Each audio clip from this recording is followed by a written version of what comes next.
So hello guys, ये जो product मेरे सामने आप देख रहे हैं ये मुझे सिर्फ 359 का पड़ा है और ये बहुत अच्छा प्रोडक्ट है। इसमें देखिए हॉर्न है, आप इसको 5 सेकंड तक प्रेस करके आप इसको चेंज कर सकते हैं, इसका हॉर्न साउंड। उसके बाद इसमें 3 लाइटिंग मोड्स भी हैं।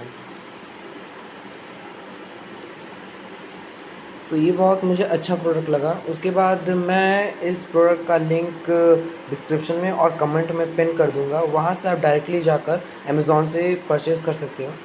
और गाइस इस पे तो आप प्लीज़ मत जाइए, क्योंकि ये मुझे 3 महीने हो गए, 3 से 4 महीने अभी हो गए इसको परचेज़ किए हुए।